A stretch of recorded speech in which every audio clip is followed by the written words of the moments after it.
Une méditation tirée du livre Maranatha, le Seigneur vient d'Ellen White. 16 juillet. Satan personnifie Christ, partie 1. Prenez garde que vous ne soyez séduits, car plusieurs viendront sous mon nom, disant « C'est moi qui suis le Christ », et le temps approche. Ne les suivez pas. Luc 21, verset 8. En ce temps, l'Antichrist apparaîtra comme le vrai Christ et la loi de Dieu sera annulée complètement parmi les nations de notre monde. La rébellion contre la sainte loi de Dieu atteindra son comble. Mais le vrai conducteur de cette rébellion, c'est Satan, déguisé en ange de lumière. Les hommes trompés l'exalteront à la place de Dieu et le déifieront. Mais le Tout-Puissant interviendra et à l'encontre des églises apostates qui s'uniront dans l'exaltation de Satan, la sentence sera prononcée. En un même jour, ces fléaux arriveront, la mort, le deuil et la famine, et elle sera consumée par le feu, car il est puissant le Seigneur Dieu qui l'a jugé.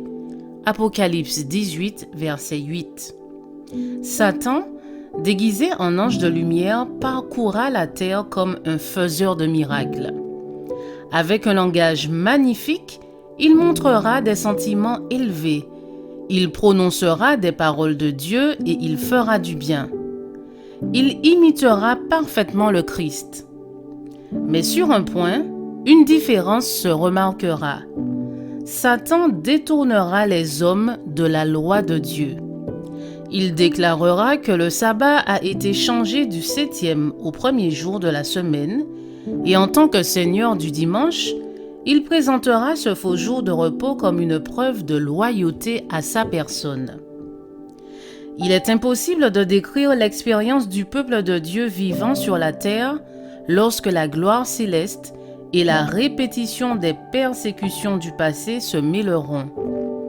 Ils marcheront dans la lumière qui vient du trône de Dieu.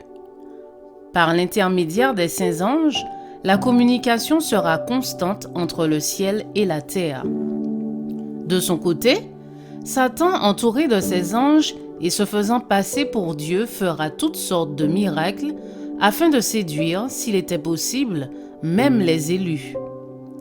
Le peuple de Dieu ne trouvera pas la sécurité en accomplissant des miracles, car Satan les imitera. Durant cette terrible épreuve, les enfants de Dieu trouveront la force dans le signe mentionné dans Exode 31, versets 12 à 18.